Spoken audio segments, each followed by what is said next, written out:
Good morning, good afternoon, and good evening, wherever you're receiving this audio. Welcome back to yet another episode of the Busted Coverage Podcast. I'm your host, Nicholas Persampieri, joined always by my colleagues Cam Griffin and Matt Baywood. Before we get started, we want to thank you guys for tuning in. Please leave a like, hit that subscribe button, and also leave a comment. We'd love to hear from you guys, get your takes, and that way we can, get some fresh ideas and some extra content that we can answer for you guys. I will be serving as tonight's moderator, and for today on the docket, we are going to be going over some of the free agent moves in the NFL, which was a hot topic last week. We're going to go over who we thought made the big move or not moves, who positioned themselves for success for the upcoming 2025 season, and also, it is March Madness Day. So we're going to be going over the brackets that just dropped for the men and women, who we think is going to take it, dark horses, sleepers. We'll also get into who we feel are the players of the year for both men and women's basketball. So we got a good one for you today, and we are just going to get right into it. We're going to jump right into the NFL. Like we went over last week, we went over the start of free agency. We saw some big moves via trades, signings, teams positioning themselves for the future. So I'm going to pose the first question right now. I'm going to start with Matt. What do you think was the biggest signing and/or acquisition? By whom and why? I'm gonna go with Joey Bosa to the Bills. That was, in my opinion, the best move because we had questions last week on whether the Josh Allen contract is going to go anywhere and how they were going to surround a team with him. And then they just released Von Miller on top of that, so they needed to replace a big edge rusher for them, and they got Joey Bosa. So that was definitely a surprising move. I thought he was going to check out, possibly going to San Francisco or the Vikings, even maybe even just a couple other teams, but he seemed to have just been sold on the Bills right away. They also got some interior, just as a whole. I think the Bills have the best uh, free agency moves just so far. They stole Larry Ogunjobi from the Steelers. He was a free agent. They got Joey Bosa, and they got another edge rusher and Josh Palmer from. I think would they get two Chargers players? Pretty good moves. So that's my opinion. Yeah, definitely. I mean, Joey Bosa is a big move. Bosa signed a $12 million 1 year deal with Buffalo, so it's definitely short term win now mode type of deal for the Bills. Bosa's coming in to replace Von Miller, who they let go. So see if he can fill his shoes. Um, Up to Cam now. Who do you think? What do you think was the biggest move and why? I'm looking at all the moves right now, and I was actually going to say the Joey Bosa one too. I had it written down, but I'm gonna go the other way. I know we touched on it a little last week, but I'm gonna still go with Debo. I think Debo to Washington. I'm looking at a lot of these other moves, and I'm not seeing too many of them move the needle. But I think Debo and Laramie Tunsil, to Washington are two huge moves. One of the things we said was, what is Jaden Daniels going to be able to do in year two? And I don't think the Washington Commanders are playing around. They're looking to move up. Nick, you're an Eagles fan. You got to be really good. Your roster's got to be stacked to beat the Eagles, and they're moving in the right direction. I'm looking at a lot of people are re-signing. They're not playing around. They're throwing their money out there. They're making trades. They're doing what they need to do to compete. And to me, Debo and Laramie to me that those are two huge trades. They may not be the boulder in the water splash that we all want to see, but at the end of the year next year, and we're like, well, why are they where they're ranked? We're gonna look at Washington and say, wow, we should not be surprised by these trades. And any weapons to help Jaden Daniels in year two, I feel are going to be what they need to do. And then just re-signing their tight ends. Washington they're building for the future. I know Saquon's in Philadelphia, and Philadelphia's got they're probably the team to beat for the next few years, but I would say don't count out Washington. Anything can happen. So Laramie Tunsil and Debo Samuel are my two. Can I insert one more? Yeah, of course. Kenny Pickett to the Browns. Really? The Hey, reason. Eddie Gloves is a Super Bowl champion. Hey, Just listen. mute it. Just No. mute Baywood at this point. Wait, I have a point here. Myles Garrett said that he wanted to play with a Super Bowl caliber quarterback, and Kenny Pickett, as Nick just said, is the Super Bowl champion. The funny thing about this whole thing is when the Steelers brought in Russell Wilson, Kenny Pickett didn't want to compete against Russell to get the starting job. Now Russell Wilson's looking to sign with the Browns pretty soon. I think he interviewed with the Browns and the Giants. So Kenny Pickett might end up having to compete against Russell Wilson anyway. So that'll be interesting to see. That's just a personal favorite for me. So go on record as Matt Baywood officially saying that Kenny Pickett is a Super Bowl winning quarterback. He's a Super Bowl winning quarterback, yeah, but I mean, I wish he threw a pick six in the Super Bowl. He should have. It was damn You're close. giving him his flowers. No, he just has a Okay. ring. I can't take that away from him. Okay. TJ Watt might be able to rip it off his finger if he plays him twice a year, but we don't know. Yeah, he still got the ring though. I'm sure that shit's insured. I hope so for his sake because he was on my team. So I'm glad we were able to get him one. So, I'll put in my quick 2 cents in. I was going to actually say the Laramie Tunsil and Debo combo for Washington, but I'm actually going to go in a different direction because sometimes it's not about winning or losing. It's about the story. It's about the narratives in sports. And I don't think there's any other area in the world that encapsulates that more than New York. The Jets, new era, new regime, new quarterback. I'm going to say Justin Fields to the Jets. The Okay. reason being, I think it affects the draft order and how other teams are going to start assessing their war rooms for April. And also, this is a very, very early, bold take. Call me crazy. I feel like this signing is very reminiscent of when the Eagles got Michael Vick. And I think he's going to rejuvenate Justin Fields' career. Call me crazy. But if the Jets play their cards right in the draft, I think Justin Fields brings a new wrinkle to a Jets offense because the Jets historically have never had a mobile quarterback for the most part. So I think just adding that wrinkle to the offense with Breece Hall, Garrett Wilson, who he played with in college. So Garrett Wilson is endorsing this fully.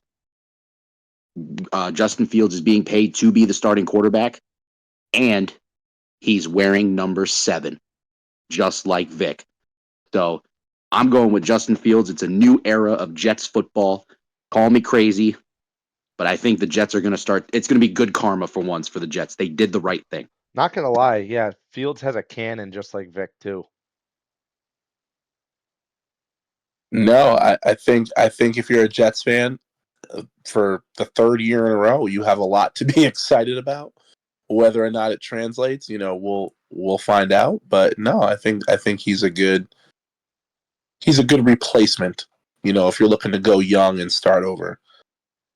I'm gonna go back and look at the Buffalo Bills real quick. I'm looking at their signings, and I know Joey Bosa may get a good chunk of the hype as we go through the season. But if you go through a lot of the people they re-signed or who they did sign, there's some sneaky good depth on this team. And it would not surprise me, again, if we're looking at the Bills versus some team in the AFC. I'm not going to give out my pick yet, but the AFC East to get to the Super Bowl. I think they've positioned themselves great. I don't think that, again, another team that's playing around, I think they're look, this is our window. We need to maximize it, and I think they're doing that. Yes, you played your quarterback a crap ton of money, but I don't think anyone's done more with less last year than he did, than Josh Allen did. And not less as in, wow, that's insulting, but less as in household names. You know, we know Lamar had Derrick Henry and Mark Andrews, well, who couldn't catch a ball to save his life last year. But outside of that, you know, then Patrick Mahomes, Travis Kelce, the list goes on. But I think Josh Allen did more with people who we don't normally talk about on an everyday thing.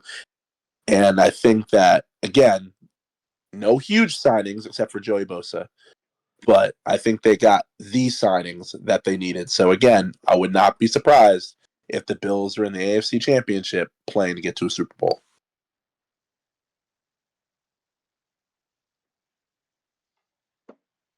Yeah, I mean, for sure. I think Buffalo should be a contender. Um, and we're gonna find out if Josh Allen's worth that 250 million guaranteed. Right now, we would say yes, but there's still a lot to be played out for the Buffalo Bills. So, but I have to agree with you, Cam. I think they're definitely going to be a force to be reckoned with in the AFC next season. What are your thoughts, Baywood? About the Bills? Yeah, Yep. they're going to be an issue.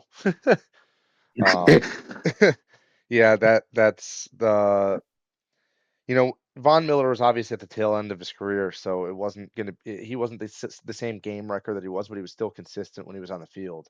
Joey Bosa's got the age difference, and he's looking to prove himself, especially being on a new team.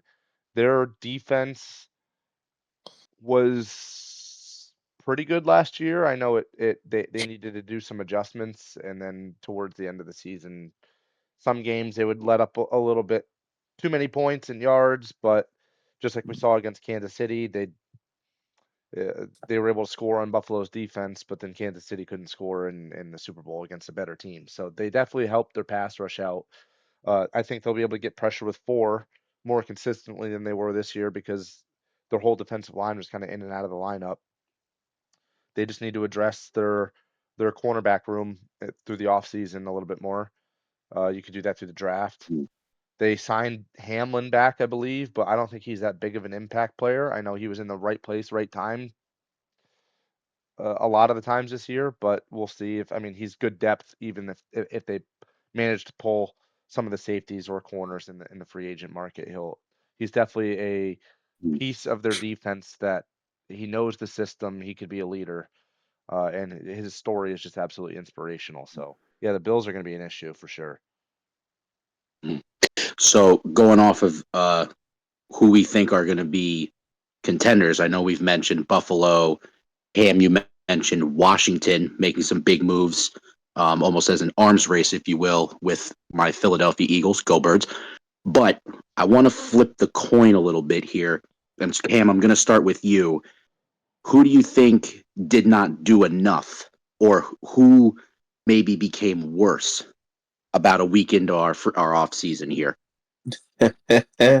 You're throwing me against the fire here. I am. Who became worse? Or, who didn't do enough, or maybe there's still more questions than answers, as you like to say. Yeah, I'm going to say, it's a flip right here, but I would say the Bears. I'm looking at who they got and what they were looking to do, and you had the number one pick in the draft. We all saw what the second quarterback taken, third quarterback taken, and fourth quarterback taken did. And actually, J.J. McCarthy didn't play due to, I think, an ACL injury. But we saw what Jaden did. We saw what Bo Nix did. What did Caleb Williams do? So I'm looking at some of the things they did, and I don't think they got any better than they were last year. So to me, I think the Bears did not win free agency. It looks like they re-signed a lot of their players. They signed some other players too, but no one really stands out to the point where I'm saying, wow, they're going to move the needle.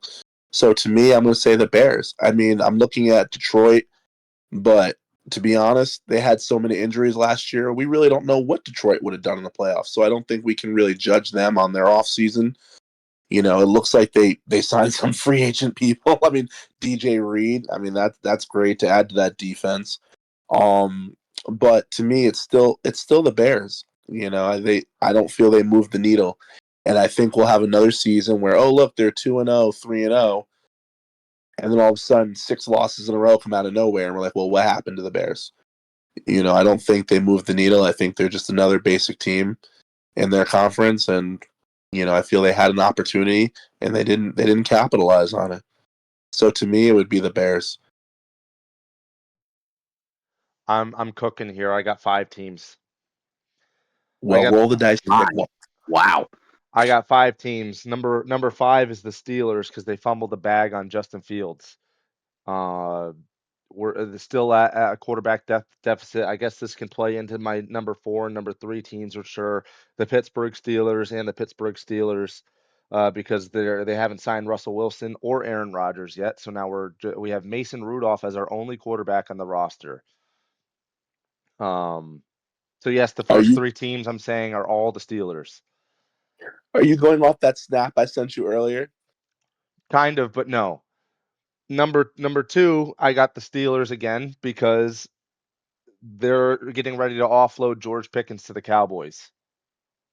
Oh, Is that actually happening? It sounds like it. It sounds like the Sounds like Cowboys are gonna send possibly a king's ransom, but maybe it might just be a second round pick or multiple a day 2 and a day 3 pick maybe. But yeah, it sounds like they're gonna offload Pickens, which is gonna put us in the same exact position that we were last year.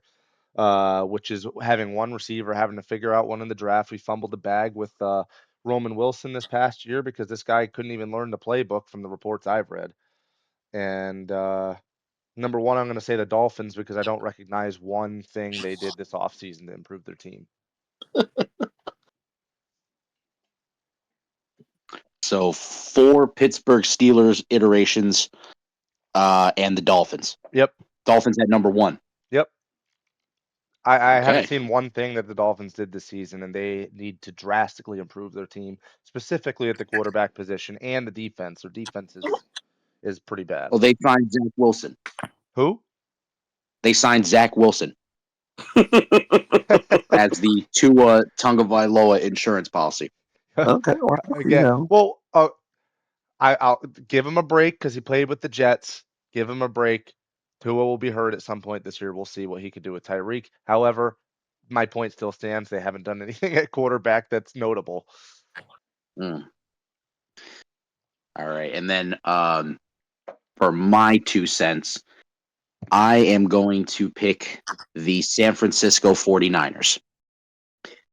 The reason I'm picking them is they seemingly have offloaded half of their starting defense, along with trading Debo Samuel for our patented broken cheese doodle.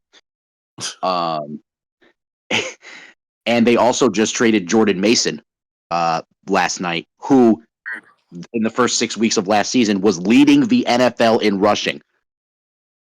So they just seem to be lacking depth at receiver. They're lacking depth at running back. Their defense is aging, not to mention they're offloading. Hufunga's leaving, Greenlaw left, Charvarius Ward left. So some big pieces there. Leonard Floyd, I believe, also left. So they got a lot of work to do. And this team was in the Super Bowl 2 years ago. Mm-hmm. And to add icing on this disaster cake, for lack of better words, how much are they going to pay Brock Purdy? So I don't think the 49ers are any better right now. I actually think they're going to be last in their division again this year. I think they're worse than the Cardinals, they're worse than the Rams, and they're worse than Seattle. Because at least Seattle got Cooper Kupp to replace Metcalf on a very team-friendly deal, in my opinion. So I'm going to say the 49ers are taking the biggest L so far in free agency. Just a notable mention is Seattle is kind of doing something good. They're cooking a little bit. Yeah, I like a lot of their moves right here. I'm looking at them right now. Looks like you got Cooper Kupp, Marquez Valdez-Scantling, Joshua Jones, DeMarcus Lawrence, Jaron Reed, and Ernest Jones. Did you see the Not, beef between DeMarcus Lawrence and Micah Parsons this week? I mean, he's not wrong. I mean, I don't know what that's how you know Micah Parsons is trying to be the face of the franchise. He's trying to stand up for it, but I think deep down he really knows they're not winning a chip anytime soon. Nah. They get Pickens, it Micah's might be a coming to the different thing. Eagles. Say it again. Micah's going to be an Eagle. Mark You my keep words. speaking into existence, Nick. Mark my words. What I just heard is Kenny Pickett's your starting quarterback next year. You're going to trade Jalen Hurts to the Browns for Kenny Pickett. Wow. You know what? They'll still win a chip. Good luck for them. Well, they gave us DTR in exchange for Pickett. Yeah, I that's saw So that would kind of be ironic. No, we'll go get the prophet himself, Jameis Winston. That's who we'll go get. Yeah, don't put that on the airways. No, absolutely not. Jalen Hurts, I love you as an athlete professionally. We have to protect that man at all costs. Hey. So go Birds. You guys got the McDonald's drive-through going on over there in Philly. You got two receivers that make up the McDonald's drive-through. It's always open. Smitty and AJ Brown. Wow. I'm surprised, Matt, you didn't bring up the new wide receiver in the Steelers uniform. DK Metcalf. Oh, now we got two receivers with anger issues on the same team. Oh, I know. It's hilarious. So it's going to be a And flag no fest. We got Joey Porter Jr. on the backside of the ball. So he's going to be pulling flags left and right. Then there's going to be unsportsmanlike conduct and ejections on the offensive side of the ball. It's going to be a pleasure to watch this year. So who exactly is going to be number 14? Pickens, if he stays. What's Metcalf is Metcalf going to be going to get? 4. 4. Oh, that's what he wore in college, right? Yeah. Is that accurate? Okay. I think he did. I think he wore 4 in college, but he didn't even ask Pickens for the 14. He just chose 4. However, Hey, if Pickens gets offloaded, I don't know if he'll change to 14. Maybe. And did the rumor have it that Puka Nacua is going to 12? Yes, that's confirmed. He will be wearing 12. And Devontae's going to take 17? Yes. We didn't talk about that trade at all, or that move last week, the Devontae. So did you want to? Devontae Adams? Yeah. I think that's a great move for the Rams. If you're going to get rid of an aging Cooper Kupp, you're going to get pretty much an equal, maybe a little bit better for Matt Stafford, bigger target. Just side note, DJ Metcalf somewhere in college was 14. It was 14. Okay. Ole Miss, baby. SEC. And Pickens' Go college number was 1, right?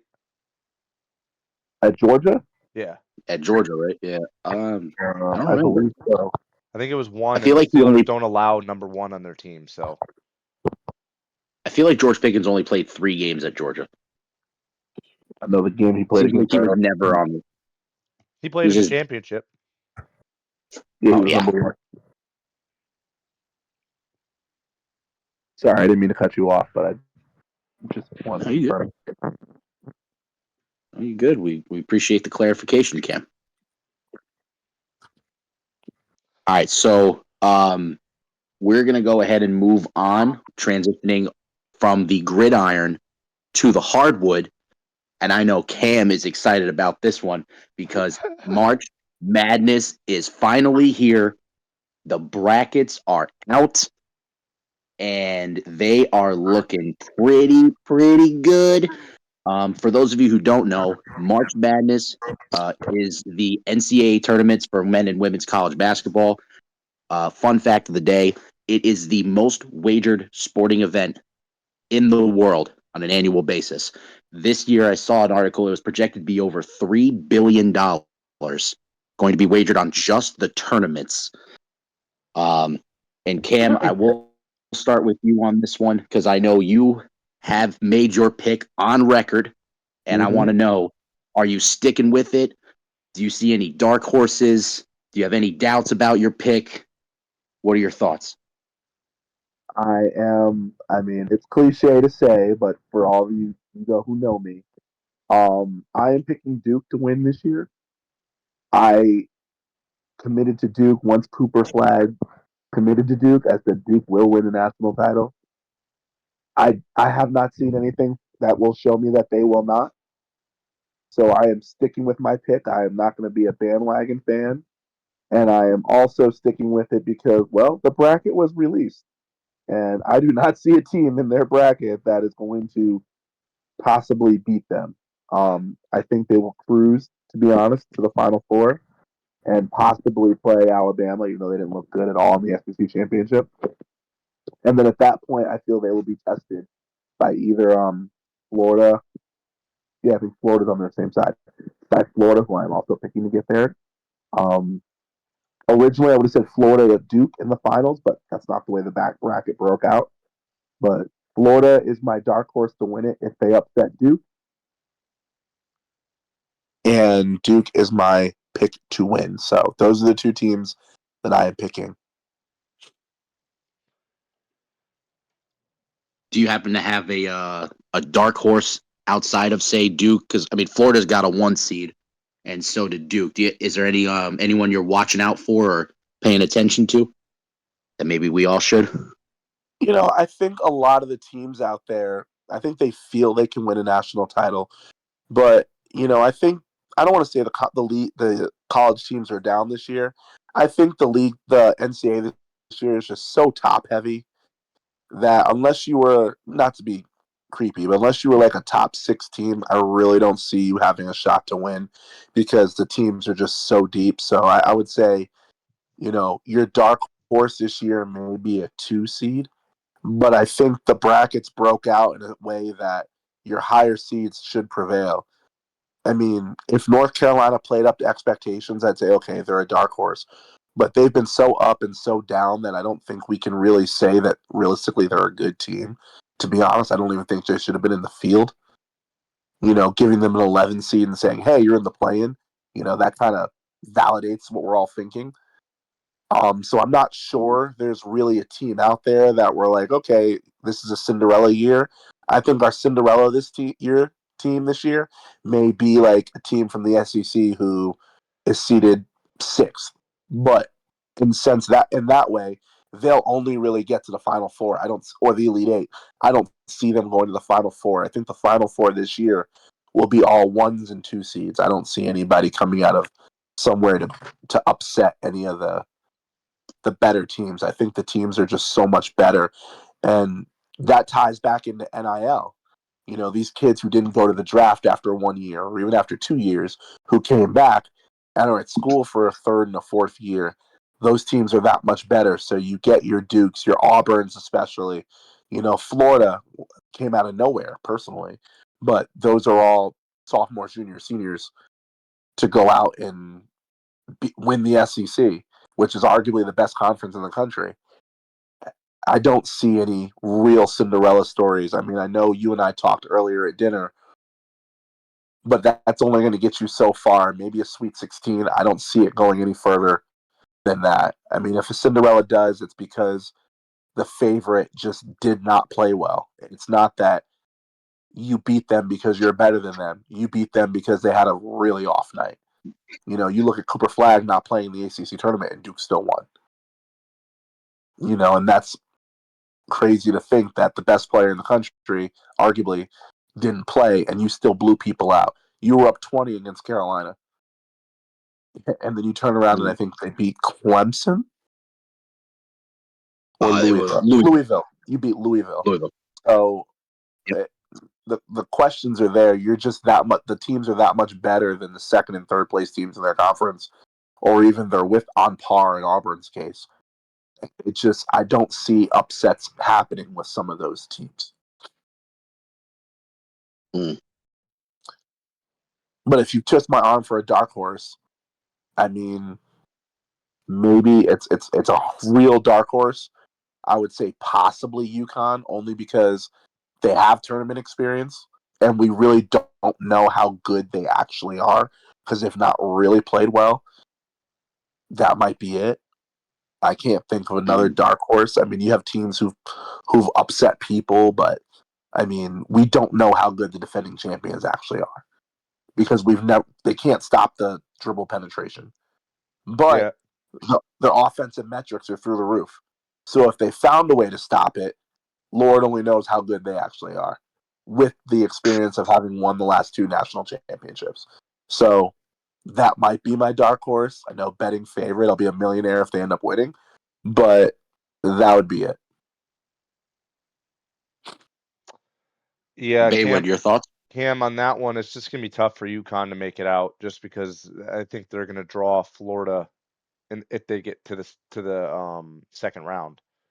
Oh no, absolutely. That's why I'm like, So that's a dark horse to win. yeah, Like I'm not picking them. and But they if used to, even last year when they won and the year before, they struggled against Big East teams, and they had a favorable bracket to where they didn't really have to play them. So yeah, this year is sort of they do have tournament experience, but they sort of dodged bullets the past 2 years. My dark horse no, team is Utah. Reason being, they have like at least 2 efficient scoring guards that are very consistent. That team ranks like top 10 in efficiency. They have a pretty favorable entry in the bracket because they play UCLA, and then I think the strongest team that they can play after that is Tennessee and Kentucky, which aren't easy teams by any means. You're talking about a 2 and 3 seed, but um, Utah can make some noise because they got those 2 guards. I think it's Ian and Mason, Ian Martinez, Ian Martinez, and I think Mason and some Russian last name. I can't remember his last name, Fazlev or something. Uh, they don't have the best defense in the world, but they could easily, their offense is so efficient that if they run into, we know that a lot of these top teams run cold every year at some point. There's going to be an upset that shouldn't have happened that does, and there's always one Cinderella. So UCLA, or not UCLA, Utah could make some noise just on the offensive end. I don't know how they'll do on the defensive end. They don't have the greatest defense ever. Obviously, we're looking at the favorite in Duke when Cooper Flag's healthy. I mean, do you expect anybody else to win?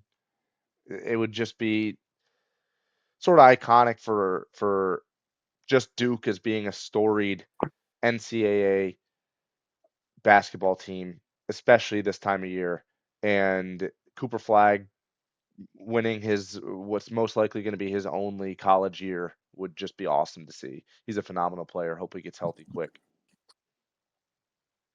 Matt, can you clarify? Is it Utah or Utah State? Utah State. Okay. I think that they're a dark horse.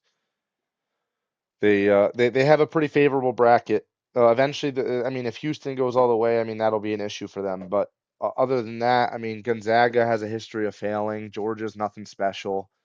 Purdue is very good this year. Uh, you know, that side of the bracket is a little bit. They won't have to run into Florida until late. They could run into the UConn, Florida, any of those teams. Memphis. We've seen Memphis lose to Wichita, so we know they can lose. So it's that's it. I think Utah is the That's dark what horse we team. call I it, do March agree with Madness. you.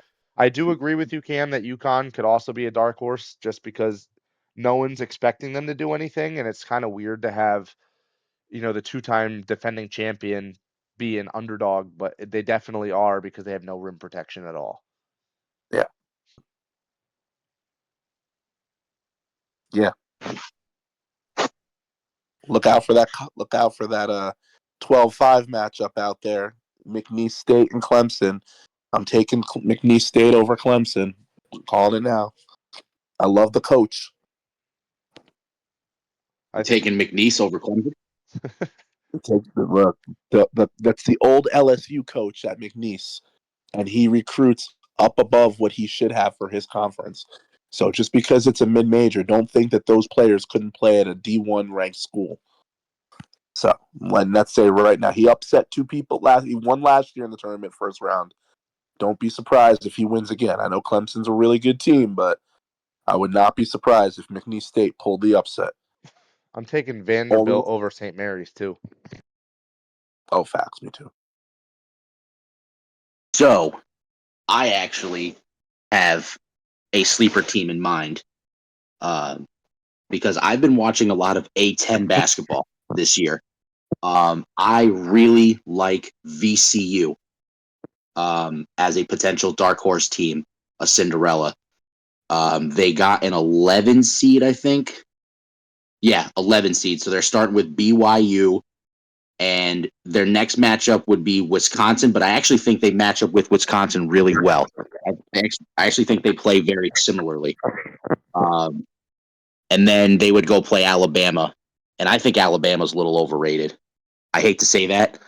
I've not been impressed with Alabama in tournament play the last couple of seasons, and that puts them pretty much in the Elite Eight against Duke, and then they'll get blown out. But if there's any dark horse team, I would say VCU.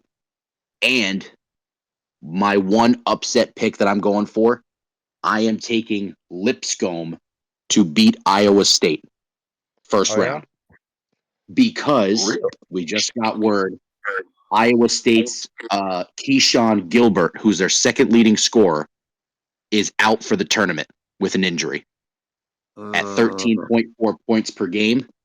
And right now, Lipscomb is a 14-point underdog. And I think that could make the difference. I'm picking Lipscomb to win first round.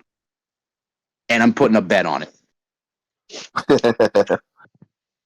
I'm sorry, I stole your thunder, Baywoods Bet. No, But listen, I'm going with that one. My bets have been on fire. I was on a nine bet streak again. I was on a heater, and I did something stupid last night. And I did not think that Washington, the Wizards, were going to keep up with Denver at all. And I took the under. But again, I'm still up over $150 over the week. So we'll save that for the last segment. Yeah. That is an interesting upset pick. Oh, Lipscomb? Yeah, I mean, it's gonna be great money too if Nick wins. I don't 625 right now on DraftKings. I don't see it because I still like the rest of the team. I think Taman Limpsey was one of the best point guards in the country, so I still don't see the upset coming. They still have, I'm going to butcher his name, Mamovich, who's a good shooter, and I don't know if y'all remember the dunk he did last year, but I still got Iowa State winning. It may be closer, but I don't think that would be the upset, I would say, unless they found a way to just shut down those two players. But, I mean, hey, it's a good pick. I mean, it is possible. All I know is I have the slipper ready just in case. I got the slipper for Cinderella. Yeah, I thought you were going to say the upset pick we talked about earlier, Drake over Missouri. Drake? Drake over Mizzou. Drake? I do have Drake over Mizzou as well, but I think the Lipscomb one would be a little bigger because it's a 14 on a 3 versus I think that's the Missouri one's a 6'11", right? Yeah. No. Mizzou and Drake. Yes, 11. I just gotta say this is an unrelated point, but this is gonna be for one of our viewers, Tommy. It's gonna be Drake is gonna lose because it's God's plan. Oh, I'm done with you. Wow.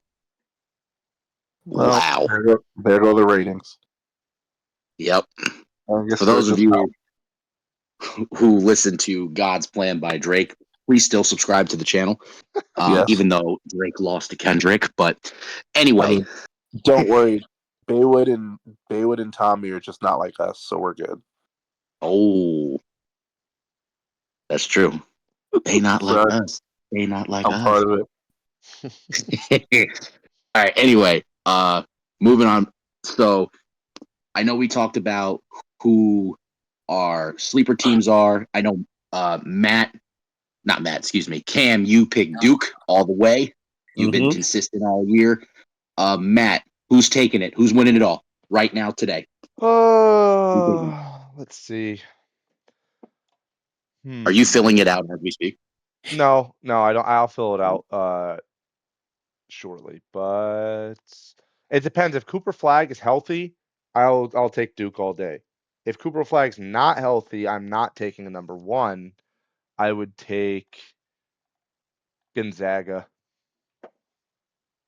Gonzaga. Yep. Wow. I don't know. Now Because that they've is a dark one. struggled for That's so a nice many pick. years, I feel like they might be able to get over the hump. As an 8 seed. Yep. Wow. Good for Wow. you.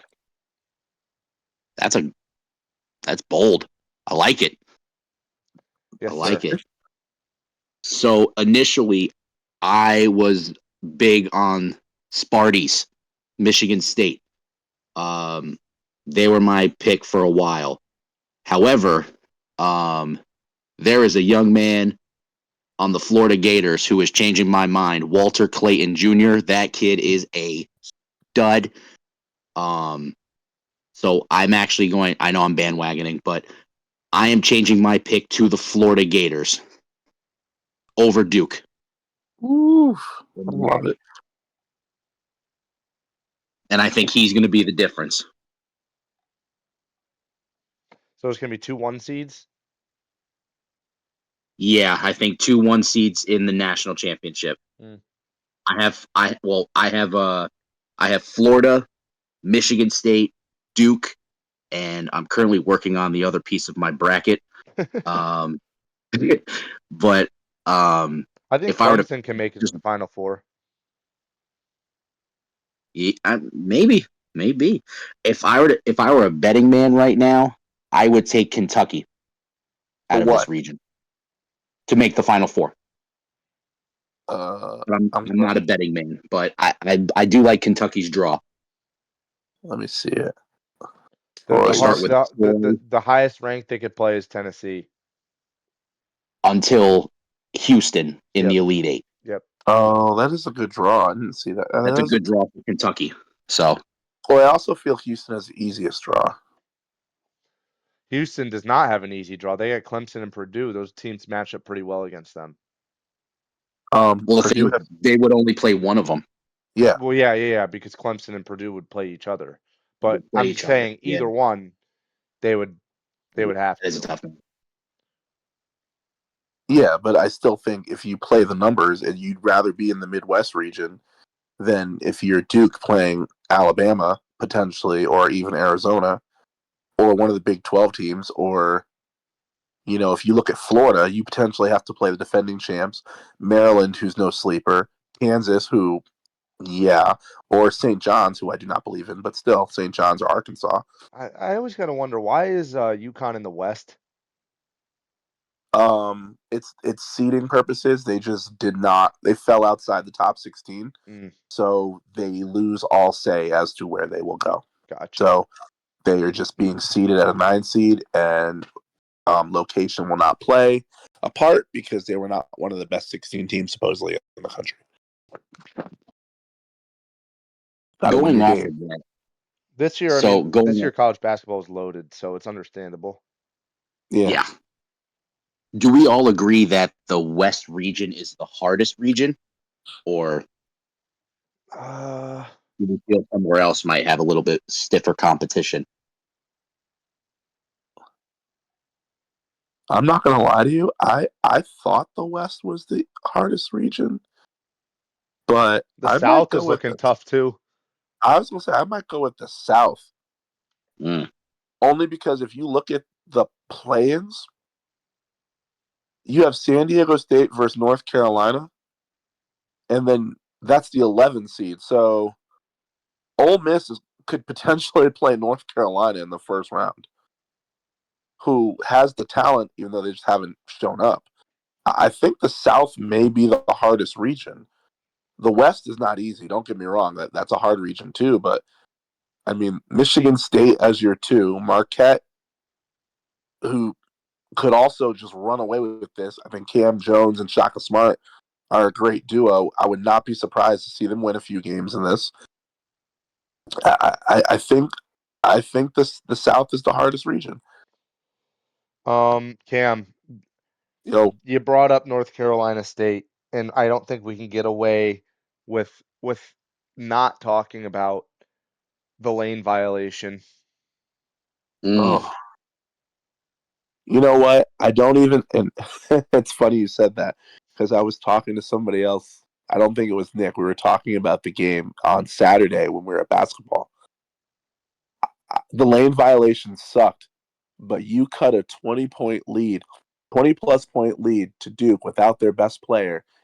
And the thing that did you in was a 2-second mental lapse And it to wasn't cost you. even egregious.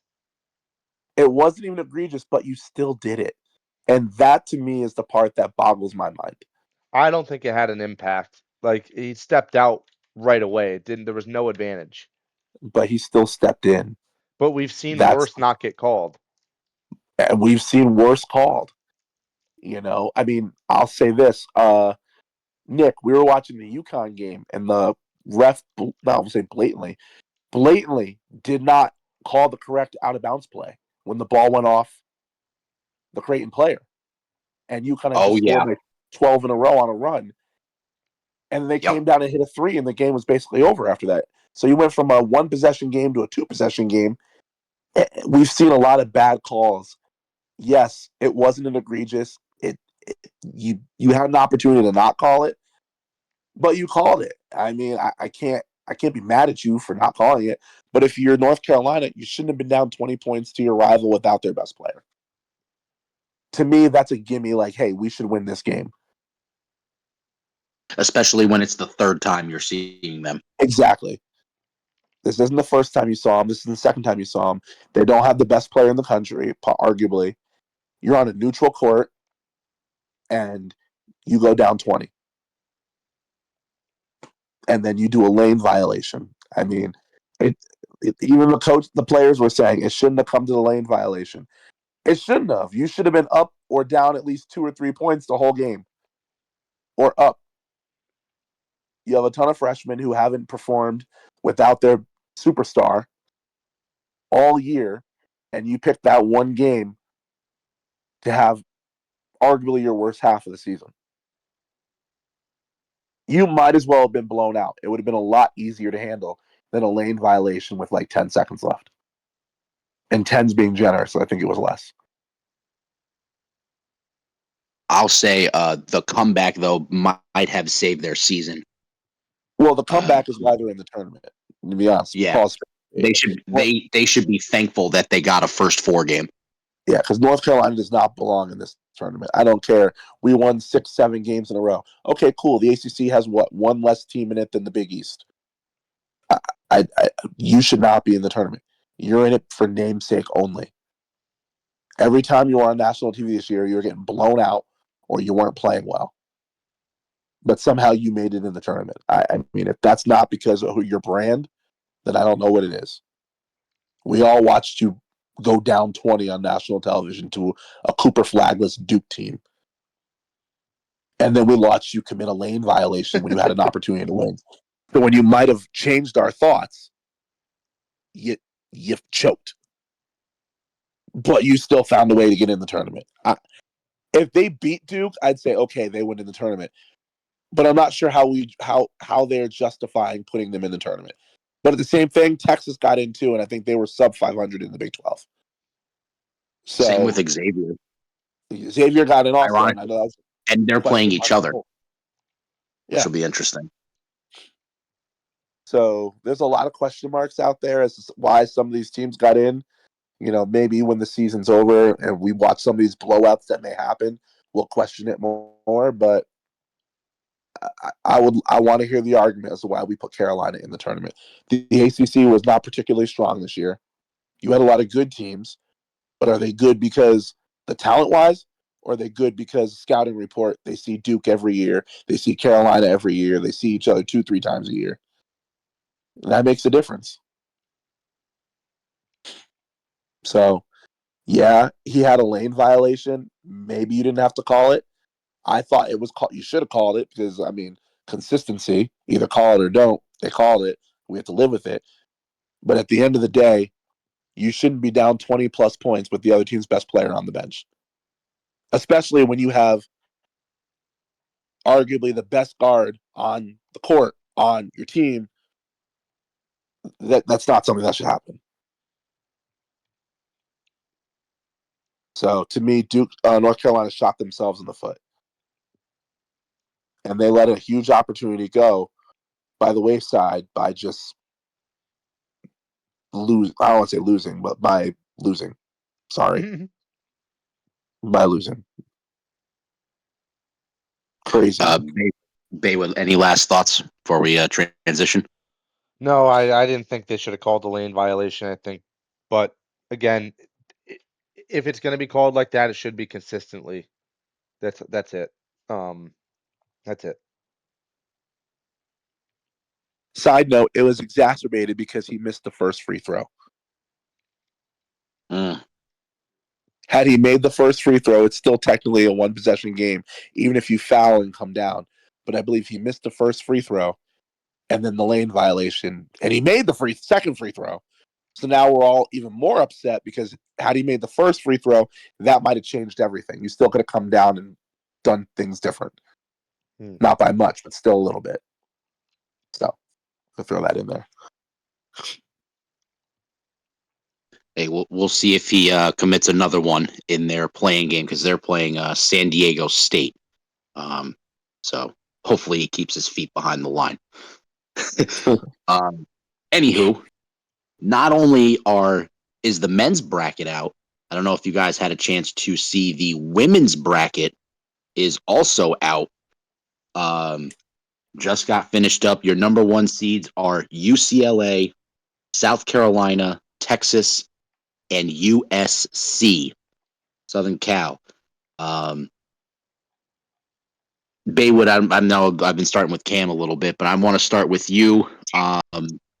Do you have any favorites here? Who do you like?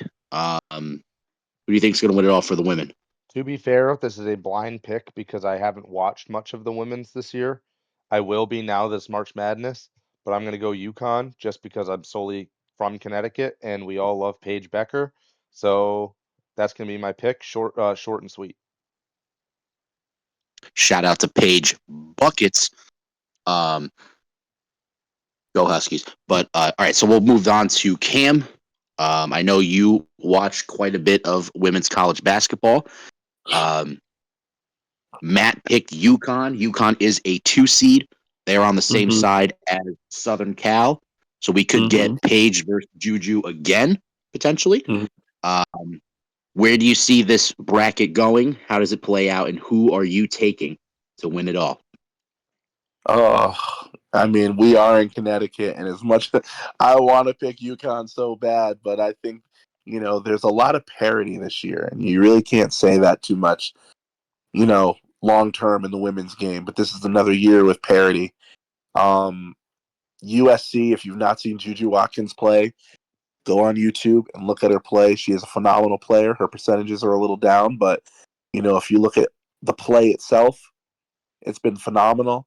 LSU, NC State. I think the games to watch are your Elite Eight games, your twos versus your threes. Those are going to be some great matchups and some great rematches if you've watched the women's game this year. But I mean, I'm gonna go with. I want to go with UConn so badly, but I think I'm going to go with somebody else. I'm going to say UCLA gets it done for the first time ever. Well, not ever, but in a long time. And they win the Natty. I think they have everything. They have some dynamic guards. They have a 6'7", 6'9" girl in the middle. And Lauren Betts, she's just blocking everything that comes in. And she's mobile and she can score. So she's not one of these tall girls who don't have any game. This girl's got game. Juju, player to watch. Paige Becker is probably player of the year. But I think a game to keep your eye on, if it falls this way, would be TCU versus Notre Dame. I'll tell you right now. Hannah Hidalgo, Olivia Miles versus Haley Van Lith. You don't know the names, look them up. They played earlier this year. TCU, I believe, blew them out. Haley's still playing in the NCAA? Yes, she is. She I think transferred this to is her TCU. last year. Okay. It is her third team, Louisville, LSU, and now TCU. And she is back to the Haley Van Lith that we know and loved. She's at Louisville, getting buckets. And I think that would be a player and a team you need to watch. Also, 6'7" Sedona Prince on that team, too. So TCU, to me, will be making some noise. I don't think they're as good, unfortunately, as some of the 1 seeds out there and even some of the other 2 seeds. But will not be surprised if they make a run. Haley Van Lith, Sedona Prince versus Olivia Miles, Cintron, and Hannah Hidalgo at Notre Dame. Keep an eye out. Your 2-3 matchup.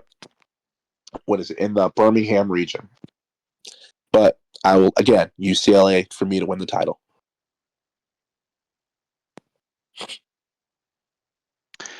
Yeah, so I am actually going to agree. I am picking UCLA to win it all. I think they're the most complete team in terms of depth with bigs, guards, ability to shoot the three, go down low, play defense, rebound. I just think they can do it all. We've seen periods where Notre Dame could shoot the lights out or not come close to the lights. I think TCU is an interesting pick as a 2 in the same region as Texas. I don't think they beat Texas, but TCU or Notre Dame could win that region. And I am looking forward to the UConn USC matchup if it happens. That to me is going to be the best game of the tournament. Absolutely. And the winner of that game would probably play UCLA. So that would be pretty awesome to see. And we're not even really talking about South Carolina either, who's also a 1. There's, you know what I'll say is there's a good, you can make a case for 5 or 6 teams to win it all for the women. Whereas in years past, we kind of know there's really 3 or 2. There's just those dominant teams. But I think, over the last few years or so, we're seeing much more competition in the women's collegiate game. And I think they're benefiting from it greatly. So I'm really excited to see Paige Buckets versus Juju if it happens one more time. It should happen. We're We want to hoping. see it. We're hoping because we Quick could shot. still get. Yep. Good. Nope, you first. I was going to say because we could still get South Carolina versus Texas again. That would be fun. A rematch of the conference championship. We could get Notre Dame TCU. That would be a ton of fun. Tennessee and Texas in the Sweet 16 potentially. So there's some good matchups. Also, I know we are from Connecticut. Shout out to Fairfield as well. They made the tournament as a 12 seed. So congrats to them. Now, I don't think they're going to, do very well, but they made the tournament. That's what matters. But yeah, I'm really excited to see hopefully some of these matchups happen, and then we can find out for sure who is the best. It's funny. We were talking about rematches. If UCLA and Juju and USC play again, it would be the 4th time this year. And the last time they play, every time they've played has been a classic game. So if I didn't get my UConn USC matchup, then the next matchup I would want to see would be UCLA versus USC. And that would be to go to the championship. Exactly. Those 3 teams in any particular matchup could arguably be a national championship game. That's not a national championship. Fireworks, So, man. And the one different thing I will say about the women's game, and I wish the men's game did it, and it parity, whatever you want to say, maybe it'd be unfair on the men's side, but the top 16 seeds for women, which is the top 1 through 4, all host a home court game. So on the men's side, it's neutral site from day 1. The women, they all host. So for at least the first round, I think it's the first 2 rounds, but for the first round on the women's side, for UConn, the game's at Gamble. For UCLA, the game's in Pauley Pavilion in California. So it's a little harder to get your upsets because you're going against a better seed on their home court. Yeah. And I kind of wish the men did that. I think that'd be a nice little wrinkle to throw in there. But when picking your bracket, just keep that in mind that the top 16, so 1 through 4, are all hosting the first round game and maybe second round when you pick your brackets. So you're less likely to see, sadly to say, you're probably not going to see a UConn, USC, South Carolina, UCLA lose in round 1 only because it's their home court. Now, it could happen. It's happened before. But as we've gotten up in years and players have gotten better, it happens less. So just keep that in mind again when you're filling out your bracket. Baywood, any last thoughts? I got a Or side wrap up the I segment? got a side thought. Just a shout out Yep. to the Bethel High School, Bethel, Connecticut, for making it to states for the first time ever. It's the Bethel girls team made it to the Class L championship at Mohegan Sun. They lost to Northwest Catholic High School.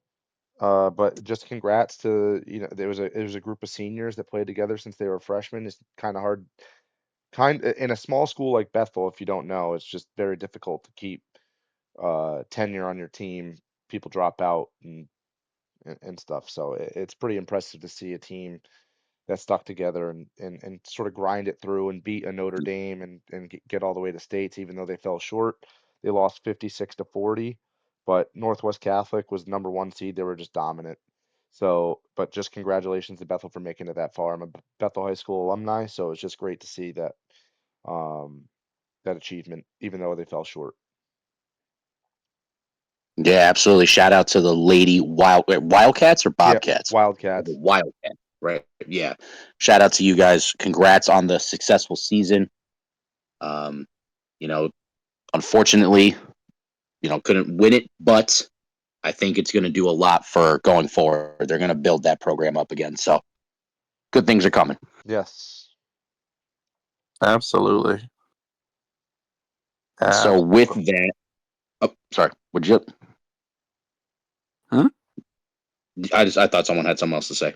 Oh I no, didn't want to cut them I off. was just saying, congratulations. It's really, we're in a small state here in Connecticut, and we don't get too many, big time things. So, congratulations to Bethel. Yeah, absolutely. So on that, I know we talked about the bracket and teams. One other thing we want to talk about, it's also award season in college basketball. Primarily, we want to look at the players of the year for men and women. So we'll start with the men. I'm going to read off the semifinalists for the Naismith Trophy for the Men's Player of the Year award. And then I think we all kind of have our player picked, but I'll read it anyway.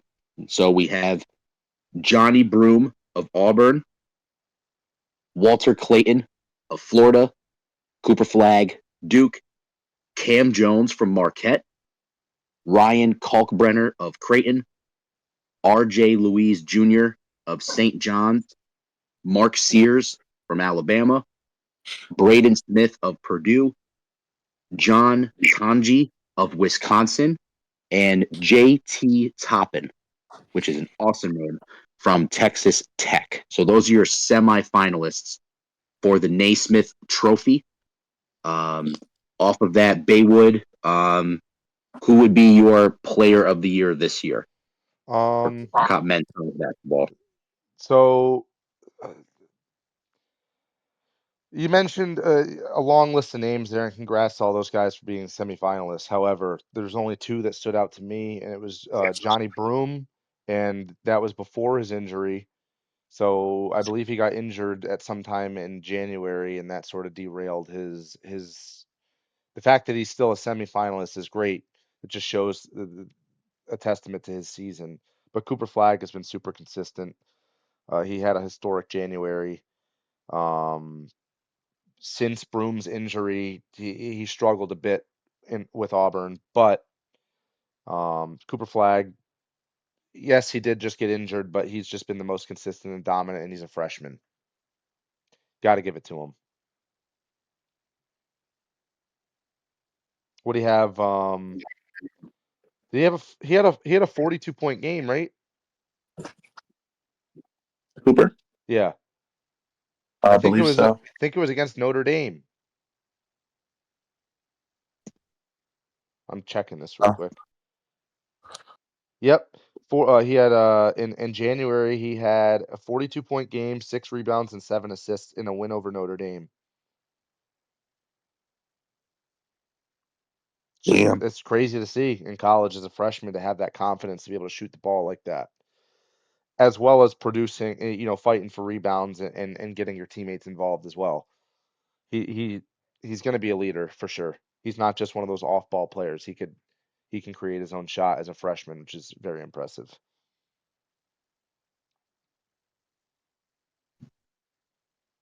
Cam, your thoughts? Do you agree? Disagree? No, I I agree. I've been on the Cooper, not to beat a dead horse here, but I've been on the Cooper bandwagon all year. I know he's had his games where he struggled, but I think personally, what's going to set him apart from Johnny Broome is Duke did play Auburn this year, and they did beat Auburn. So I I do feel that will be the game where people will look at, okay, well, he did beat him in the head-to-head matchup, so maybe we will give it to Duke. I would not be surprised if they found a way to almost tie it, even though I don't think they would. But again, in that game, Johnny Broome had 20 points and 12 rebounds. Cooper Flagg had 22 and 11. So he outplayed him by a little, but still one stat better in every category. But he still outplayed him. And I still think that the way Cooper Flagg was consistent all year, I think he's going to get the nod. I will say that Walter Clayton, sadly, I think became a household name too late. Or I think he would have had his name in the ring too for Player of the Year. Because if you've watched the Florida game, to me, this kid's a first team All American, and I hope he gets the nod for it. Maybe arguably the best guard in the country, depending on how you want to look at that. But I think it was just too little too late. To me, it's between Broome and Flagg, and I give the nod to Flagg, and I will say almost he beat him head to head.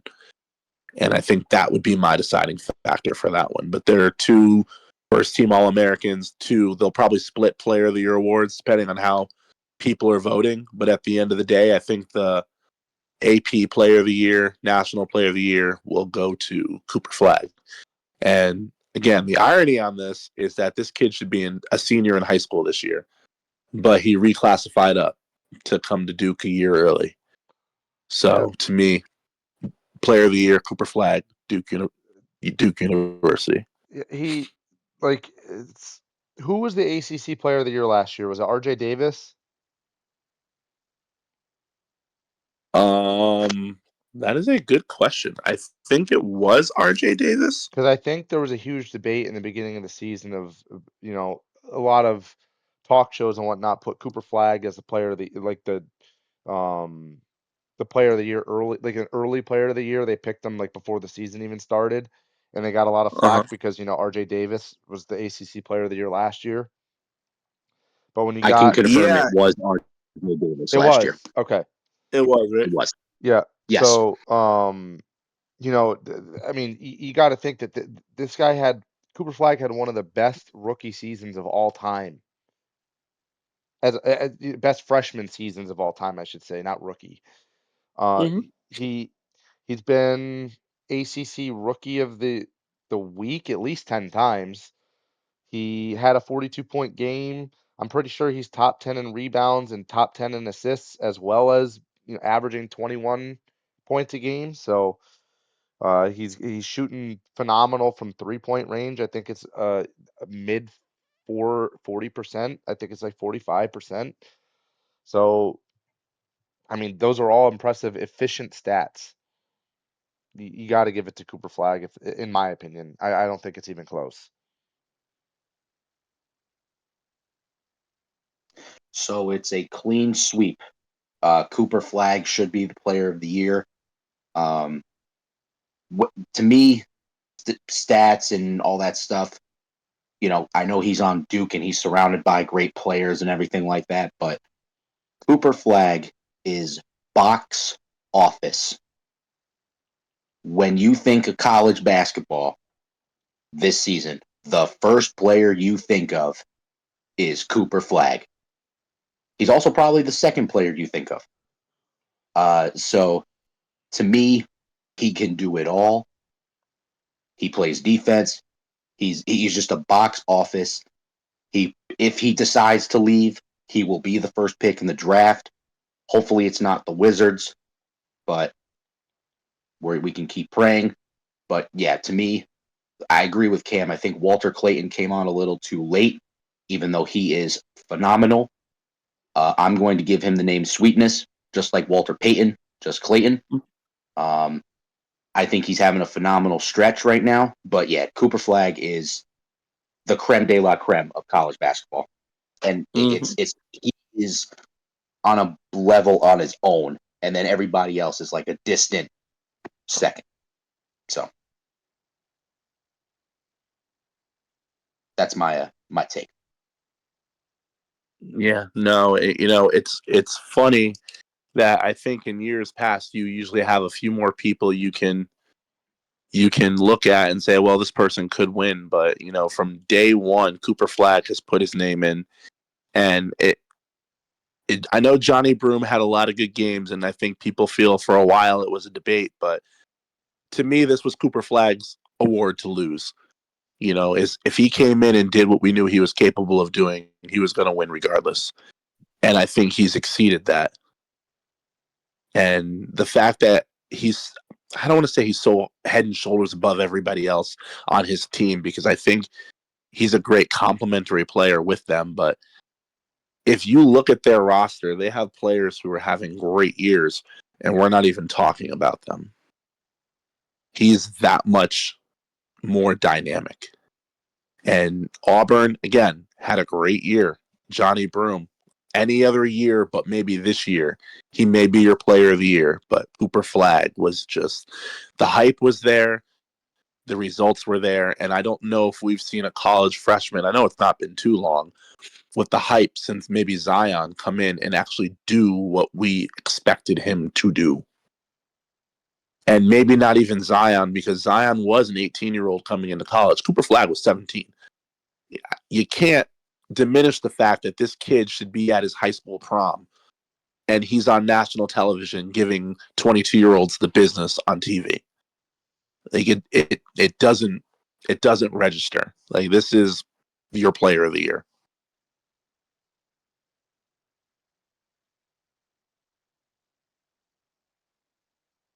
Yeah, no, absolutely agreed. So on that, we're also going to look at the women's side.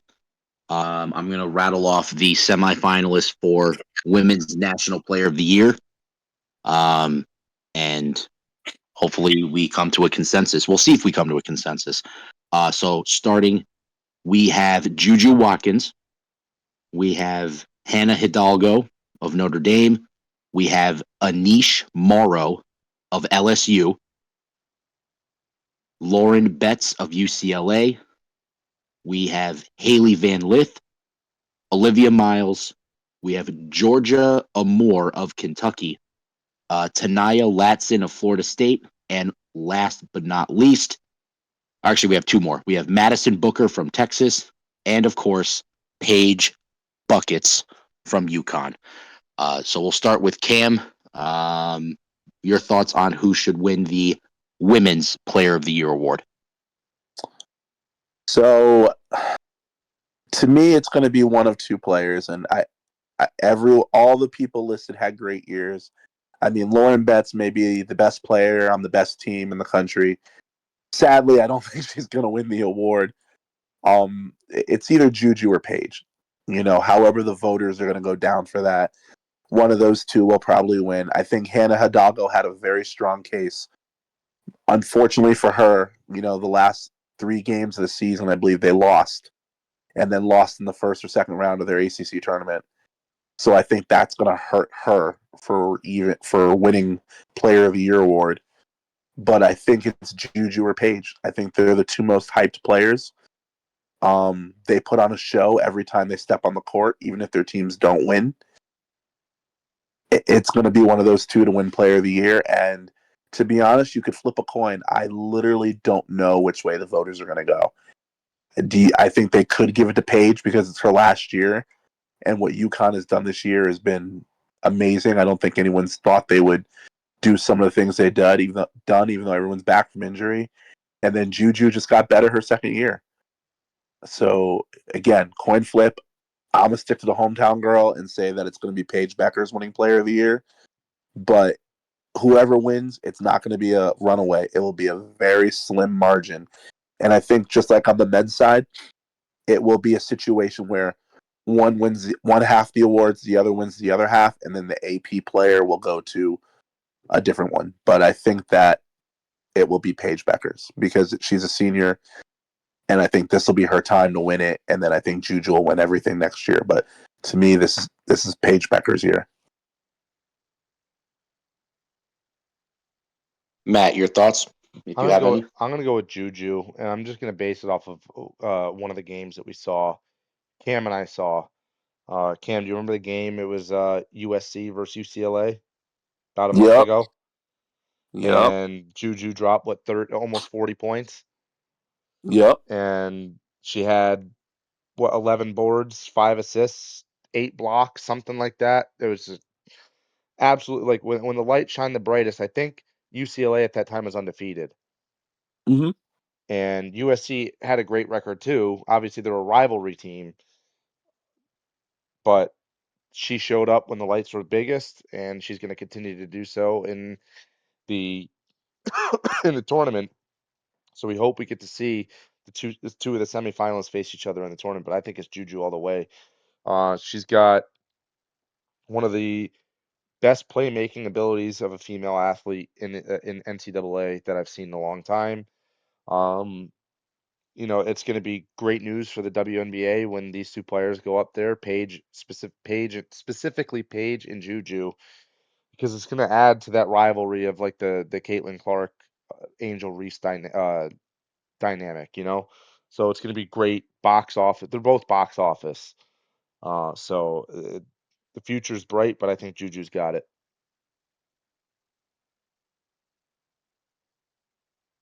So I don't know if they do this or not, but I think they're going to be co-players of the year. I don't know how you can pick between Juju and Paige. To me, they're the two most dynamic basketball players in college for women. Even though I think Paige Buckets has a little bit better of a shot, but Juju has been incredible this year as well. Plus, um, Juju beat Paige head to head in Hartford. Mm-hmm. So that could give Juju the edge, the nod. But it's so hard to not have, the two of them. Like you said, you're going to have to flip a coin to pick between them. They've both been sensational. They're both box office. And Matt, you're right. The WNBA is getting two good ones coming in over the next couple of seasons. I think it's actually going to be a better rivalry than Caitlin Clark and I Angel agree. Reese because they pretty much play the same position, or at least play the same style. Yeah. And I think they're much more comparable. Angel Reese is a rebounder. Sorry, I hate to say it. Yeah. Please don't come after me, Angel Reese. But You know who and plays Caitlin Clark exactly is like Angel Reese? who plays like Angel Reese. Cam. I knew you were going to say that. I would not go that far. No, I do not. Cam at 6:30 in the morning, Cam loves passing the ball to himself off the backboard. You know what? I'll give you that. It's 6:30 in the morning only. Yes. Oh, yeah, it's 6:30. I mean, I'd probably play like Caitlin Clark too at 32%. No, I'm just kidding. Please don't come after me, Caitlin Clark. I'm kidding. I think the future is very bright for women's basketball. But I think Paige and Juju are going to take it to the next level. Caitlin Clark and Angel Reese was the foundation for the future. Also, low-key shout out to Cameron Brink. I know she doesn't get enough credit either. coming off an injury. So hopefully she gets healthy because she's got a bright future as well. Don't we feel So like the women's basketball is becoming a little bit more physical than even the NBA? I feel like it's been more physical than the modern NBA to a degree. Maybe They I've let just them been play. paying. I bet this season I haven't had a chance to pay much attention, but I know at least last year when it was Caitlin, like they get beat up. Yeah, they do. Well, the rules don't mirror the NBA, and I think that's where they have an advantage in that I'm sure there is hand checking, but we're willing to let hand checking go, it seems. And I've been an advocate that we need to take hand checking out of the NBA because I think there's too much freedom of movement. We need to dial it in a little bit, which I think will cut down some of these 3-point shots. Seeing teams take 40 and 50 threes a game, too many threes. But yeah, the rules do not mirror each other. So I think that gives us the advantage of watching the WNBA because if you set a back screen, you're not going to get called for an illegal screen 24/7. If you're on the perimeter, you can actually try and steal the ball without the ref calling a foul right away. Yeah, it seems like in the So NBA, it seems like in the NBA, the whistle's being blown every 30 seconds. exactly. And in the WNBA, we look at it, and even maybe the outsider looks at it as, oh, she can't go by the girl because she lost the ball on a dribble. Yeah, but the rules are different. If we make the same rules, if you have elite handle, you're going to get to the basket every time without getting and get a foul call. Let's take the advantage away from the offense, and make it okay. Prove that you're that good with the ball because I'm going to try and get it. And I think that's what we need to do back in the NBA. Look, Steph Curry and Kyrie are elite players, but there's no reason that we're giving basic players on the perimeter the ability to draw a foul just by simply taking 2 steps because they got hit. I don't think that's something we should be doing. So I think we need to remove or reevaluate hand checking and kind of, for maybe the first time ever saying it, go the route of the WNBA and let them play a little more physical because that's what we all want to see. Yeah, because you can Yes, we see love, like people even just leaning in, it's a foul. yeah, we love watching Steph Curry shoot. We don't love watching everybody else shoot. So let's be honest about that. Let's fix the rules so the stars can still be stars, but we clean up a lot of that other stuff that's in the game. And I think the WNBA found a way to do that. Hey, all I'm gonna say is if it comes down to it, Paige and Juju, they better fight. They better throw hands. I'd be okay Well, to see that. I think one of the things we look at through the years is we love to see stars play stars. And if you go back to the Elite Eight game last year, Paige and Juju guarded each other. If you go to the game in Hartford this year, Paige and Juju guarded each other. No matter what we do with Caitlin Clark and I'm drawing a blank. Angel Angel. Reese. Angel Reese, thank you. I was thinking Bayou Barbie. Angel Reese, they don't guard each other. They don't play the same position. They So we obviously don't get get, switched on to it, but it's not a one-on-one yeah, matchup for the entire. exactly. So they talk smack to each other, but at the end of the day, you're not guarding that person. We saw Juju and Paige respect each other, but they had to guard each other. So we're like, okay, cool. Do you want to be the best? Go at her. It's the And Kobe that's Jordan matchup. Kobe Jordan, Kobe LeBron. Well, Kobe on LeBron, LeBron not on Kobe. But those are maybe LeBron on Melo, LeBron on D Wade, Wade on them. We've seen those matchups. And that's what we like to see to get us to say, wow, stars are guarding each other. Let's see who's better. And then we hold it up that way. It just elevates the game and takes it to yet another level, like Nick said. We Yep. can't see that with certain matchups. Even when we saw the GOAT, Diana Taurasi, talking about Caitlin Clark, to an extent, we didn't really hold that against her. She's been in the league 20 plus years. She shouldn't be guarding Caitlin Clark. But we still saw the matchup and we still said, okay, cool, stars guarding each other. But when we go, hey, this is the next level, next wave of basketball, we want to see stars guard each other. And I think Juju and Paige That's where we're going to start. And next year, we'll start with Beckers and Clark, which I think is going to be very exciting when whatever team drafts Beckers plays the Indiana Fever. Yeah, no doubt. But I'm gonna, it's gonna start in the tournament, which mm-hmm. is even better. So, with that in mind, we're actually going to move on to some of our favorite segments on a weekly basis. We are going to start with Baywoods Bets. I Yeah. know, Matt, you mentioned you've been on a little bit of a streak, Yes, sir. um, at least were, Yeah, but it ended, go ahead but and, it'll restart very yeah, soon. hey, all that matters is you're in the green, baby. Yes, So sir. take it away. Floor is yours. Go over your bets for the last week or so, and also what you're looking at going into the next week. All right, we were at the 13th is when it started, right? So I placed 3 bets this week. Bleeding into last week, I was still on a streak. Or four. I placed 4 bets this week actually. So I had LA Clippers, Miami Heat. I had over 205.5. Um, then I had Orlando Magic and Timberwolves over 208. Cam and I discussed that as well, so I doubled down on that because the line dropped. It dropped from 208 to 206.5, so I doubled down on that bet. They both cashed. And then I missed one. And the Kings and Clippers over 220. So that all 3 of those hit. And then I lost last night, as I mentioned before, Washington Wizards versus Denver Nuggets. So the games I'm going to be looking out for this week, aside from, I'm not going to be betting individual games on March Madness when it starts. It's just too hard. There's too much that goes into it. I didn't watch enough of the women's basketball, and there's a lot of upsets that happen in the bracket. I'm not trying to be a victim for the 3rd straight year on that. So I'm just going to focus on the NBA. This time of year, I have a good understanding of the over/under scheme, so I just stick with those. I don't even pick spread most of the time. So I'm going to do Monday, Wednesday, Friday, like I've been doing, just to keep it consistent. We'll do. I'm going to take a peek at the Grizzlies Kings game and the Warriors Nuggets game. Those are the 2 games I'm going to look out for.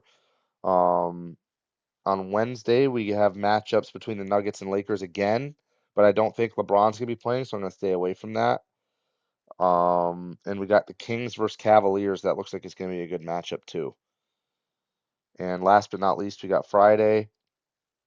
I'm gonna be looking at the. There's no real good games on Friday. Celtics Jazz actually. The Jazz are a pretty bad team, but that could be a high scoring game. So just keep a lookout in the comment section. I'll be posting what I'm going to be picking throughout the week. Each day I'll be updating the same comment and I'll update it with a win or loss. And at some point I'll be able to figure out how to get the logo, DraftKings logo on the top right corner of the screen where I could show the balance. We started at $100. We're at just over $250 at the moment. It was a little bit higher until I lost last night. But it's progress, and anything in the green is good. If we're in the red, don't listen to me. So, for those of you who are wondering, that is over 150% profit. So, when did you start this again? Last week? I 2 weeks started, ago? yeah, it was whenever, I don't remember what episode I said I took the bet. Oh, it might have been the week that we went to Mohegan. I cleaned out. So this has been a week. So, that gotcha. So, yeah, 150% in a week. Tell me where else you're going to find those types of returns, except for the Busted Coverage podcast. DraftKings, please sponsor us. Shameless plug. But yeah, as Matt said, check the comments. He posts his updates. He'll talk about what he's taking, and he's very honest. He does not lie. He will, if he loses, he'll post it. If he wins, he posts it. need to start posting receipts, I'll post receipts. I'll post the whole ticket if possible. Gotta have receipts, man. Gotta. Transparency is key, but so is profits. So, um, with that, do you have any other ones you're looking at, or those are your main ones Um, for the week? those are my main ones for the week. It really depends, especially with the over and unders, because just as like me and Cam saw earlier this week, we looked at that line for what was it, Minnesota again, Cam? I think it The was. Timberwolves. Yeah, it was. It was It was the Timberwolves versus the Orlando Magic. versus Orlando, Minnesota. And it seemed like that they were basing it based off of the matchup where Ant Edwards didn't play well and there was no Bankero. And I think another player was out for the Timberwolves. It might have been Mike Conley.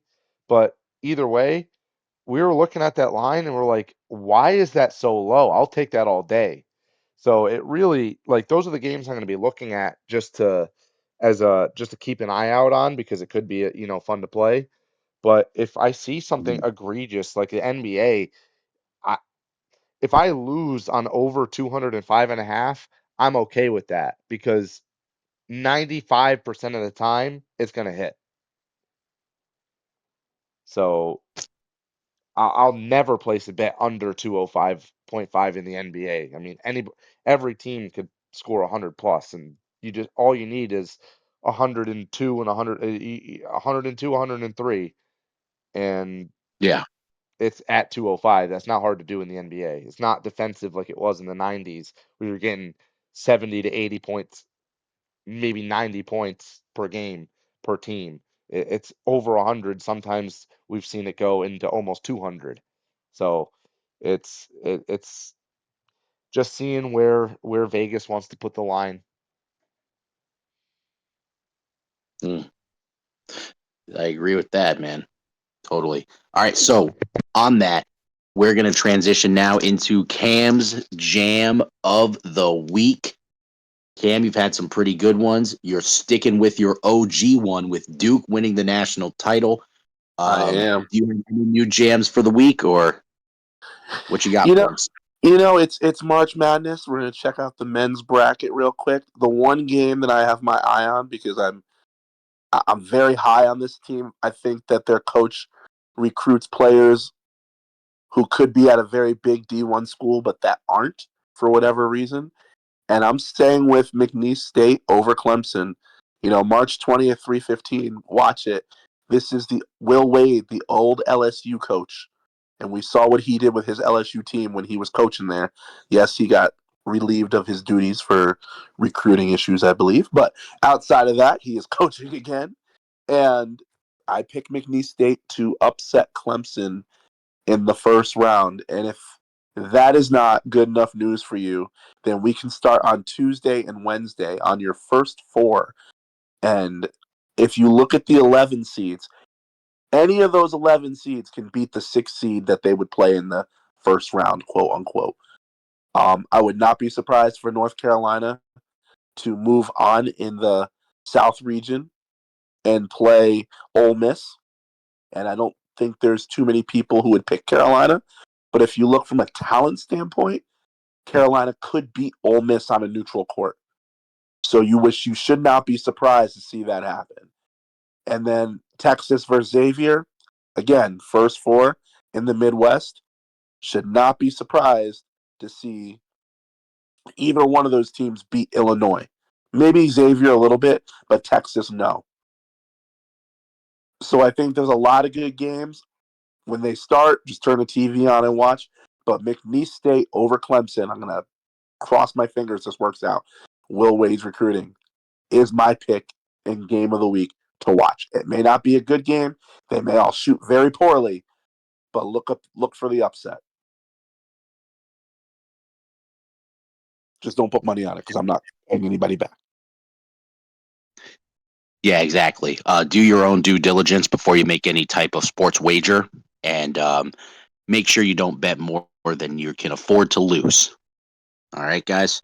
Also, DraftKings, please sponsor us and subscribe. Um, one last thing. I know we like to do what we call Nick's rants. Um, So I hope you have your popcorn ready, guys, because I don't know if you've been paying attention to some drama over the last couple of days between one Stephen A. Smith and LeBron James over comments that Stephen A. made over Bronny. And I got to tell you guys, nothing grinds my gears more than when LeBron James must take it personal that Bronny is not ready to be an NBA player. We all know that LeBron James' son, Bronny James, is not ready. And that's LeBron James, the father's fault. I'll put that on record right now. He forced the Lakers to draft him knowing he wasn't ready. And quite honestly, I don't think Stephen A. Smith was wrong with anything he said. But the fact that this is getting all types of attention and smoke, to me, is ridiculous. And for LeBron to confront Stephen A., even when Stephen A's in the right, in my opinion, shows a lot about LeBron James. This isn't about Bronny.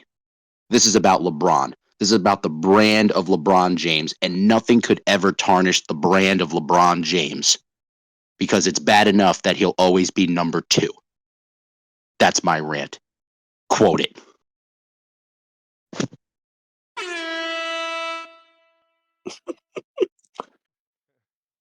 That works. I'm not even going to get started on that, Nick, because I feel the same way you do. You know, I agree. That's where I will leave it because I could spend the next hour talking about it. But, you know, everything My that thing, like, I agree too. Like, you're an NBA player. Bronny's now an NBA player. Stephen A. Smith covers the NBA. He's going to be talking about NBA players. If exactly. if you're playing the majority of your time in the G League, it doesn't make sense that you're ready for the NBA. It's just like it doesn't matter who we're talking about, whether it's any of the Ball brothers, and saying that Jello wasn't ready for the NBA. He's not like he just wasn't. Just it is what it is. It's like, sorry, LeBron, your son isn't going to be able to live up to your legacy. You said that he was better than however many people in the NBA. He could be a starter right now on any team. Please, just stop.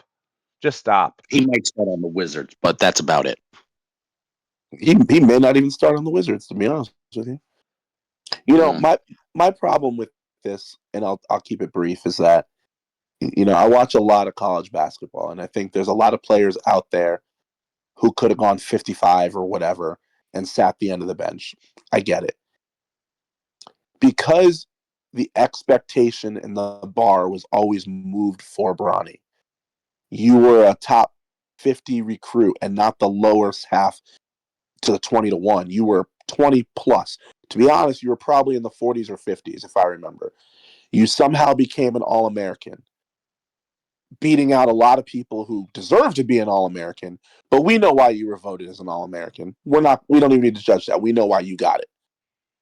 You then went to arguably the wrong school, but you wanted to be closer to home. Maybe dad wanted you near him. I don't know. I'm not justifying why you went to USC, but you went. Sadly, you had a heart issue. We all felt bad. We still feel bad. But you made it a point to come out and try and play later in the year. When you did play, you didn't blow anybody's minds away. You still weren't the best player on your team. You didn't have a great end of the year. And all of a sudden, we're like, okay, you know what, Bronny, come back for a year or two. We'll reset the bar, and we're willing to see what you can do. You then turn around and declare for the draft. What tape are we looking at that shows that you are an NBA player? Because you didn't play well at USC when you did play. Oh, he shot 50% from 3. 2 of 4 when you played half the season, not even a quarter of the season. We can't look at that.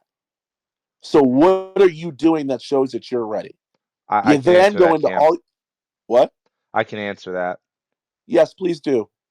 You type in on YouTube LeBron James Jr. highlights, and then LeBron Oh, James highlights pop up, and then you just you watch those instead. yeah, I was going to say, let me see this. No, but you weren't ready. You did your workouts, and teams were basically deciding whether or not they wanted to chance you. But let's be honest about this. LeBron came out and said he wants to play with his son. So teams were willing to draft him because they had a shot at getting LeBron. Then you said you want him to be a Laker. Okay. So the Lakers are going to draft him. So you didn't want anybody else drafting him. First of all, nobody else was going to draft him if they had no shot at getting you. So he wasn't even going to be drafted. But you put the ultimatum in the Lakers' head, so they had to draft him or you were going to walk. He also They drafted him at 55. He played night number one. Actually, even before he played in the NBA, he played in Summer League, did not play well, got outplayed by a lot of people. I think he played decently games 6 and 7 or 5 and 6 in the Summer League after people had already been starting to sit down and shut it down.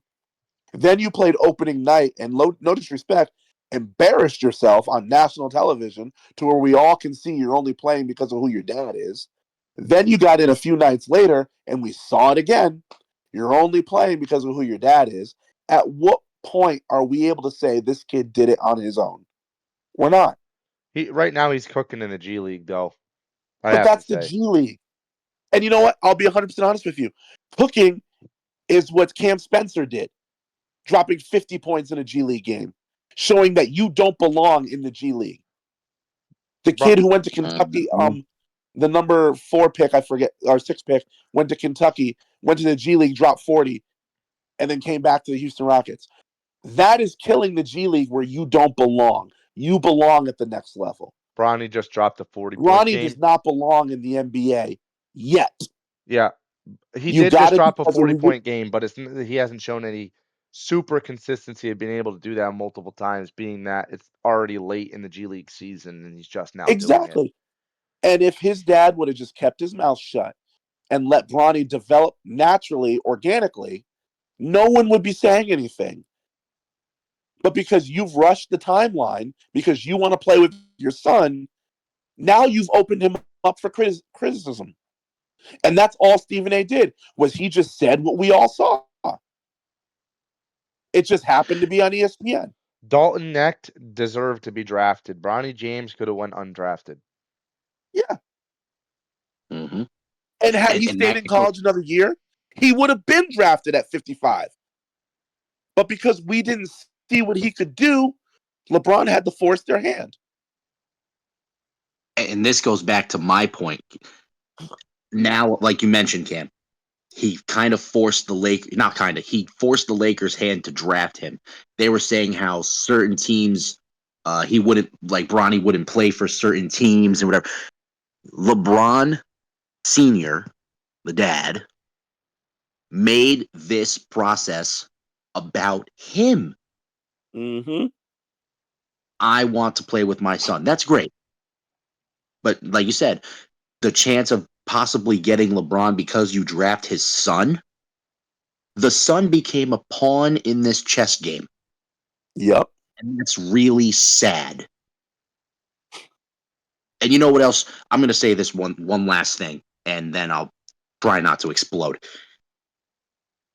One thing that we try to be on this podcast is transparent.